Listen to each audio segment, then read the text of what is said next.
তো আমি যেহেতু বাইরে রেডি হচ্ছি, ব্যাকগ্রাউন্ডে তোমরা একটু ইগনোর করে যেও। তো প্রথমে আমি টিস্যু দিয়ে মুখটা ক্লিন করে নেবো। আর যেহেতু আমি এখন হাতের সামনে ওয়েট টিস্যু পাইনি, তাই ড্রাইটা দিয়েই ক্লিন করব।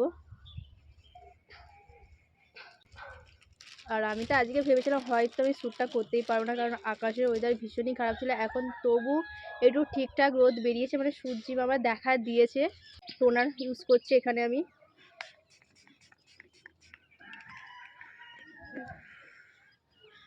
আর টোনারটা আমি কিছুক্ষণের জন্য একটু ড্রাই হতে দেব। তো আমার তো মেকআপ করার আগে এই লুকটা ভীষণ ভালো লাগে। তোমাদের কার কার এরকম মনে হয় বা ভালো লাগে একটু আমাকে জানিয়ে অবশ্যই। আমি এখানে একটা রিকোটের ময়শ্চারাইজার ইউজ করে নিচ্ছি।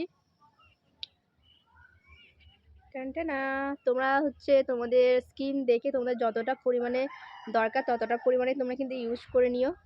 তো দেন আমি প্রাইমারটা অ্যাপ্লাই করে নিয়েছি। তারপরে আমি এখানে ম্যাজিক ড্রপ অ্যাপ্লাই করব। যে জায়গাগুলো দরকার আছে কারেক্ট করা, সেই জায়গাগুলো আমি কারেক্ট করে নিচ্ছি। কারেক্ট যেগুলো করেছিলাম সেই সব জায়গাগুলো ভালো করে ব্লেন্ড করে নিচ্ছি ব্লেন্ডারের সাহায্যে।